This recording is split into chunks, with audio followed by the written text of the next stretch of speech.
Hello नमस्कार। मैं आपकी एजुकेटर सीमा गोस्वामी। बच्चों, आज आपको पढ़ाया जा रहा है स्वतंत्रता का अधिकार, जो कि बहुत ही मोस्ट इम्पोर्टेंट है। हर एग्ज़ाम में इससे क्वेश्चन पूछे जाते हैं। और ये किस अनुच्छेद में है, कितने अनुच्छेद तक है? तो बच्चों, अनुच्छेद 1922 तक है ये स्वतंत्रता का अधिकार।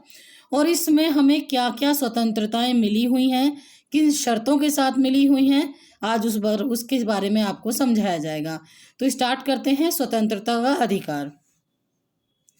देखो बच्चों, जो स्वतंत्रता का अधिकार है अनुच्छेद 19 से 22 तक है। इसको थोड़ा सा हमें समझना पड़ेगा कि ये हमें किस रूप में मिला हुआ है। मैं अभी आपको थोड़ा पैराग्राफ से बताती हूँ। वाक स्वतंत्रता जो है आदि विषय कुछ अधिकारों का संरक्षण मिला हुआ है हमें, जैसे वाक स्वतंत्रता, अभिव्यक्ति की स्वतंत्रता, शांतिपूर्वक और निरायुध यानी किसी हथियार के बगैर सम्मेलन करने की स्वतंत्रता, संगम या संघ बनाने की यानी आपका जो धर्म है उसके आधार पर आप कोई संगम या कोई संघ बना सकते हैं, बनाने की स्वतंत्रता, भारत के राज्य क्षेत्र में सर्वत्र यानी मतलब निबाध रूप से संचरण करने की, आदमी फ्री मूवमेंट करने की स्वतंत्रता हमको दी गई है। और उसके किसी भी भाग में निवास करने और बस जाने का अनुच्छेद 19 में बताया गया है। ये जो जितनी भी स्वतंत्रताएं हैं हमें अनुच्छेद 19 में दी गई हैं, आपको ध्यान रखना पड़ेगा। और ये बहुत ही इम्पोर्टेंट क्वेश्चन है, क्योंकि इन 5-6 में से कुछ भी आपको पूछा जा सकता है। अब बच्चों, आपसे पूछा जा सकता है वाक स्वतंत्रता क्या है, यानी जो ये वाक स्वतंत्रता है ये क्या है? ये अभिव्यक्ति की स्वतंत्रता है, बोलने की स्वतंत्रता है। इसका एक थोड़ा सा मैं समझा देती हूँ आपको। इसका तात्पर्य है कि भारत के सभी नागरिकों को अपने विचार, शब्द, लेख, पत्र, मुद्रण या चिन्ह, जो भी हमारा हमें हमें किसी भी धर्म का चिन्ह है, या हमें कोई पत्र लेखन करना है, कोई बुक छापनी है, शब्दों का चयन, मतलब शब्दों का चयन ऐसा ना हो जो राष्ट्र के अगेंस्ट हो, और अपने विचार रखने की पूरी स्वतंत्रता हमें दी गई है। तो इसको एक शब्दों में बांधा गया है कि वाक और अभिव्यक्ति की स्वतंत्रता। एक इसके अलावा इसमें कौन कौन सी स्वतंत्रताएं आती हैं? भाषण और विचारों की अभिव्यक्ति आती है, प्रेस की स्वतंत्रता आती है। जो भारत में प्रथम प्रेस आयोग था 1954 के सुझावों के आधार पर 1956 में, बच्चों 1956 में प्रेस परिषद अधिनियम पारित किया गया है। यह परिषद सरकार की ओर तथा विरोध दोनों तरफ से सामाजिक पत्रों की शिकायतों को सुनता है। अब ऐसा नहीं हो सकता बच्चों कि अगर हमें बोलने की स्वतंत्रता दी गई है या आंदोलन करने की स्वतंत्रता दी गई है तो हम अपनी मर्जी से कुछ भी कर दें।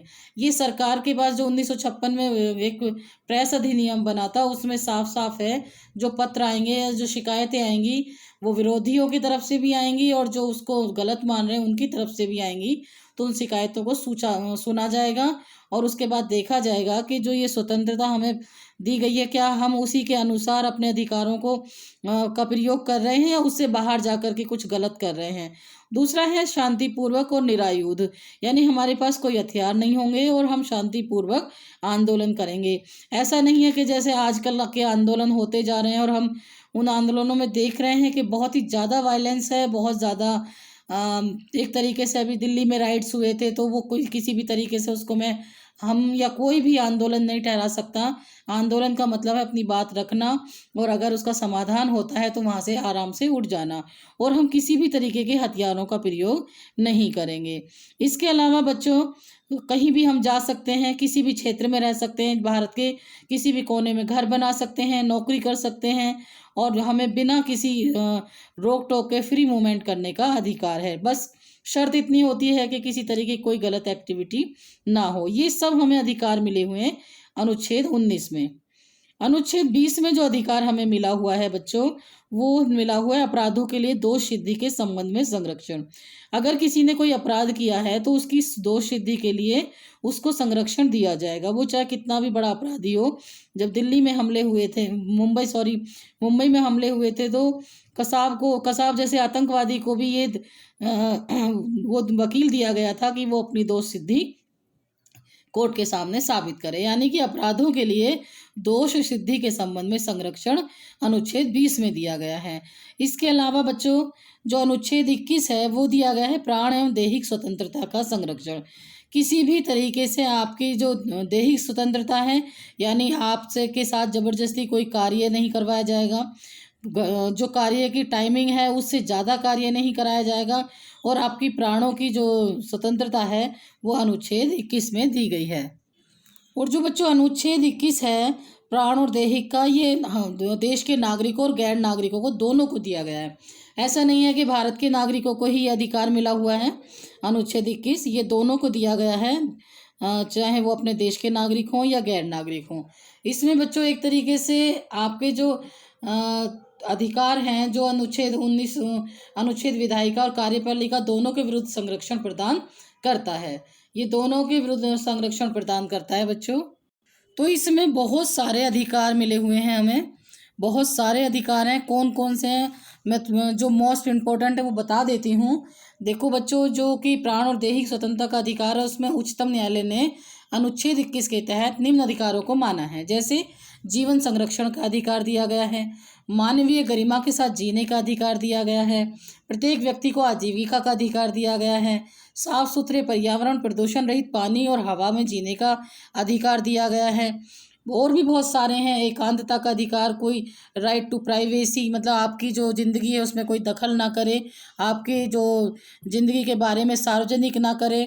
और इस तरीके के बहुत सारे हैं। निःशुल्क कानूनी सलाह है, उचित स्वास्थ्य है, 14 साल की उम्र तक निःशुल्क कानूनी सहायता का अधिकार, अमानवीय व्यवहार जो होते हैं उनके विरुद्ध अधिकार हमें प्रदान किए गए हैं। या जो गर्भ धारण करने वाली महिलाएं हैं उसका जो लिंग है वो पता नहीं किया जा सकता, ये अधिकार हमें प्राण और दैहिक दोनों में मिला हुआ, इसी में 21 अनुच्छेद 21 में ही मिला हुआ है। इसके अलावा बच्चों मतलब उसको ये नहीं कोई उसके गर्भाधारण करने के बाद ये नहीं बता सकता कि उसको लड़का है या लड़की है, यानी किसी लिंग के बारे में उसको किसी को जानकारी लेने का अधिकार नहीं है। इसके अलावा सार्वजनिक स्थान पर धूम्रपान, यानी कोई बीड़ी, सिगरेट, नशा, शराब आदि पीता है किसी सार्वजनिक स्थल पर या सड़कों पर या कहीं ऐसी जगह पर जहाँ पे छोटे बच्चे, महिलाएं, पुरुष आवाजाही रहती हो, वहाँ पर इन सबको निषेध किया गया है। वहाँ पर ये कार्य नहीं हो सकते। महिलाओं को यौन उत्पीड़न से संरक्षण, निंदा का अधिकार, ये सारे अधिकार हमें प्राण और दैहिक स्वतंत्रता में दिए गए हैं। तो मोटा मोटा अगर आप देखो तो ये क्वेश्चन ऐसे आता है कि प्राण एवं दैहिक स्वतंत्रता का संरक्षण कौन से अनुच्छेद में दिया गया है, तो अनुच्छेद 21 में दिया गया है। इसके अलावा बच्चों जो अनुच्छेद 21 का है बाद में जोड़ा गया था, ये 6 से 14 वर्ष की आयु तक के सभी बच्चों के लिए निःशुल्क और अनिवार्य शिक्षा का प्रावधान करता है। यानी कि जो बेसिक शिक्षा है वो 14 वर्ष तक पूरी हो जाती है। अगर कुछ बच्चे अनाथ हैं या किसी फाइनेंस की वजह से नहीं पढ़ पा रहे हैं तो इस तरीके के सभी बच्चों को निःशुल्क शिक्षा का प्रावधान दिया गया है। यह अनुच्छेद 46 जो 86वां संविधान संशोधन हुआ था 2002 में जोड़ा गया था कि जो अनुच्छेद 21 का है, यानी 21 का में प्राण एवं दैहिक संरक्षण दिया गया था और अनुच्छेद 21 का में शिक्षा का अधिकार दिया गया है। इसके अलावा बच्चों बंदीकरण और की अवस्था में जो संरक्षण हमें दिया गया है, बंदीकरण की अवस्था में ये अनुच्छेद 22 में दिया गया है। यानी अनुच्छेद 22 में बंदीकरण की अवस्था में संरक्षण मिला हुआ है। इसका मतलब ये है कि अगर किसी व्यक्ति को बंदी बना लिया जाता है किसी कारणवश, उसने अगर कोई अपराध किया है या उसके खिलाफ कोई FIR है तो उसको क्या संरक्षण प्राप्त है। पहले तो सीधा ये है कि ये अनुच्छेद 22 में है, बंदीकरण की अवस्था में संरक्षण। अब संरक्षण क्या क्या है, जैसे गिरफ्तारी के कारण शीघ्र जानने का अधिकार है कि इस व्यक्ति को जो अनुच्छेद 22 में है, अनुच्छेद 22 में इसको जो बंदीकरण की अवस्था में संरक्षण दिया गया है उसको ये जानने का पूरा अधिकार है कि मुझे क्यों गिरफ्तार किया जा रहा है। दूसरा, अपनी पसंद के किसी भी वकील, ये मतलब वकील अधिवक्ता से विचार विमर्श करने का पूरा अधिकार है उसको। वो उसको जिस तरीके से बंदी बनाया जा रहा है तो वो अपने वकील से बात कर सकता है। जिस व्यक्ति को गिरफ्तार किया गया है उसे 24 घंटे के अंदर किसी निकटतम मजिस्ट्रेट के सामने पेश करने का, उसको समक्ष पेश करने का अधिकार मिला हुआ है। इस तरीके के जो ये अधिकार हैं ये बंदी प्रत्यक्षीकरण के संरक्षण में दिए गए हैं किसी भी व्यक्ति को। ये अनुच्छेद 22 में है। इसके अलावा बच्चों अनुच्छेद 21 का जो कि 6 से 14 वर्ष की आयु तक के सभी बच्चों के लिए निःशुल्क और अनिवार्य शिक्षा का प्रावधान करता है। यह अनुच्छेद 46वें संविधान संशोधन द्वारा 2022 में जोड़ा गया था।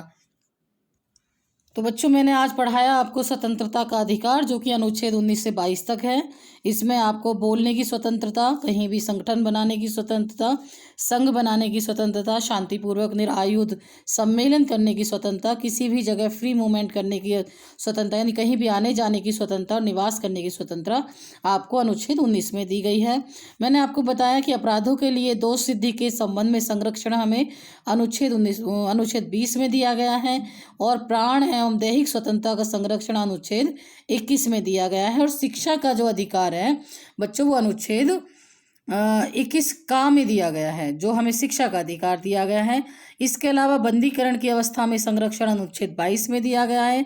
एक और विशेष अनुच्छेद का निर्माण किया गया तो अनुच्छेद 46वें संविधान संशोधन द्वारा 2002 में, कि जो 6 से 14 वर्ष की आयु तक के सभी बच्चों के लिए निःशुल्क और अनिवार्य शिक्षा का प्रावधान करता है। ये अनुच्छेद, जो कि अनुच्छेद 21 का है, ये कितने से कितने वर्ष तक के लिए करता है, क्वेश्चन ऐसे ही आते हैं।